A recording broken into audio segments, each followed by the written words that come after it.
It's an honor and a pleasure to introduce this man. He's a former U.S. Army sergeant.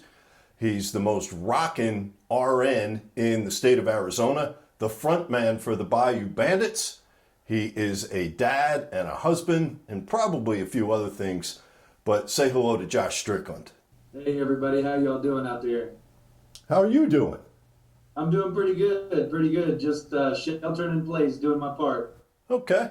You have a gig coming up, but before we get to that, let's talk about the Bayou Bandits. You've got thousands of fans in Arizona, probably the fastest growing band in Arizona. But for those who may not know you, tell about the band. So I'm originally from South Louisiana. That's where we came up with the name of the Bayou Bandits. But we're a southern rock group. There's 4 of us in the band. We just recently went on tour promoting our latest record. It's up to, I think, 15 or 20 different radio stations now. And so, we're bringing Southern rock back to its heyday and just making some awesome friends and awesome music along the way and having a good old time. Congratulations. It is classic Southern rock, that's for sure. Thank you, sir. You and I could talk forever about all kinds of stuff, but let's just focus on this event before we get too far down the road. And you've got some fun happening next Friday night, April 3rd. Everybody's locked down right now due to the unfortunate series of events going on with the COVID-19. But all the musicians are doing their part, putting out music, and how we're doing it is live streaming. We were invited to a studio. It's going to be us 4, and then there's going to be a sound guy, someone running sound for us. And so that way we can, keep performing, keep our music going to all of our fans out there and kind of put a smile on everybody's face in these unfortunate times. Let's address the elephant in the room. Now, COVID-19, just today when we're recording this on March 29th, Joe Diffie, the country singer, has passed away from it. And John Prine could be the next. He's in critical condition. I know you're very well aware of those 2 gentlemen and fans of them. And then talk about how this virus has impacted the Bayou Bandits. Rest in peace to Joe Diffie. I'm 28 years old. I turned 28 not too long ago. So Joe Diffie and John Prine, but especially Joe Diffie, was real big. And when I was growing up, everybody likes a pickup man. That was one of his big hit songs. Mm-hmm. He had the mullet that was swinging all around. And then John Prine, I think one of the most beautiful songs written in country music is a John Prine song that Bonnie Raitt wound up covering, and I've sang it once or twice. It's a song, Angels from Montgomery. I just absolutely love it. So, I wish nothing but the absolute, best and, all of our condolences to their families and loved ones. At the end of the day, people forget, even singers, entertainers, we have families and things like that. And unfortunately, this virus doesn't discriminate wealth or, fame or anything like that. Anybody can contract it. And so how it's affected us, unfortunately, is we were in the middle of a tour called the All Roads Lead Home Tour when all this really started to break out. And so then we jokingly renamed the All Roads Lead Home Tour to the Virus Tour. And so we were able to play some pretty good shows back in Louisiana and Mississippi and other places. We were right there in the middle of downtown New Orleans. And then the governor came on breaking news saying that now everything in the city of New Orleans and all around the state of Louisiana was going to be on lockdown, no more than 10 people in a room. And right then and there, as I'm sitting there eating crawfish etouffee and some gumbo, just, enjoying being home, no quicker than I could put the spoon to my mouth, the tour was canceled. So it was pretty traumatized in that essence, because we had traveled 1,600 miles. We had a lot of great folks that had sponsored us. We had a lot of money that we had put into the tour. Unfortunately, a lot of money lost in the tour. And we didn't get to bring the music to the fans, like we intended to. But, in hindsight, we are grateful that we got out of there whenever we did, because we did make a lot of good fans along the way.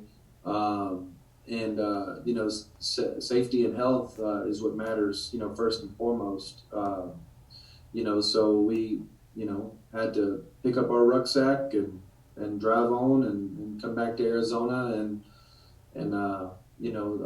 take part of the quarantine like everybody else, you know. Heartache is real and it comes in many different forms, but overall you've got a great attitude about it, and obviously you've been through much more difficult and scary situations having served in the U.S. Army in Afghanistan. But now, Josh, it seems like as a registered nurse in Arizona, you're back on the front lines. Is it feel that way? It really does. I do a lot of self-reflection. For a young man like myself, I should be a blues singer because it seems like I've been through a lot of a lot of hard times. I was 14 when Katrina hit, and I was right there. I mean, I didn't leave Louisiana until I was a grown man. Then I spent my 23rd birthday in southern Afghanistan, and now I'm 28 and I'm an RN, and we got this coronavirus thing going on. And from a medical standpoint, it's scary. Everybody's trying to do the best that they can. Politicians are coming out, putting out new regulations every single day. The CDC is changing regulations every single day. And unfortunately, there's a national shortage of PPE, personal protective equipment, such as N95 masks, even surgical masks. You got RNs having to use, unfortunately, the same surgical mask, which is only meant to go into one patient's room who's on some sort of contact precaution one time. But, due to the shortage, you're having to reuse that mask for 12 hours because RNs, we work 12s, most of us. And, God forbid, you're going into a COVID room, but, you could be going into a MRSA room, patient that has VRE, patient that has, whatever sort of transmission-based disease progress. And, you might be going into another person's room who's asymptomatic or doesn't have, whatever sort of, issue going on. And unfortunately could possibly be introducing, whatever that transmission based disease is, so it's been crazy. It's been crazy. So first and foremost, not only as a singer, but as a fellow RN, I wish nothing but the absolute best to all the healthcare workers out there, from CNAs, PCTs, techs, LPNs, RNs like myself, all the way up to the doctors and PAs and NPs, that are out there, on the grind. Unfortunately, we don't get to stay home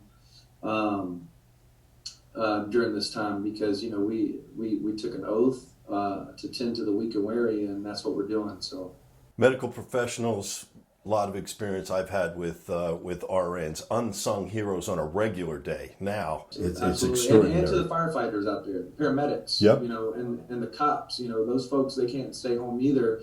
And I have many friends of mine that are paramedics, that are unfortunately having to be the ones responding to these calls at home, and they're the first on the scene, and it's unfortunately the virus doesn't discriminate towards anybody. So, well, look, best of luck to you this week at work, and to your wife, who's also a nurse, and man, just stay safe, do the best you can to help people, and hopefully squeeze in a little practice, because Friday night you're going to be rocking, and we want you to really rock it. Absolutely. I mean, I'm a musician before I was an RN, so that's at the core of me, and hopefully one day, I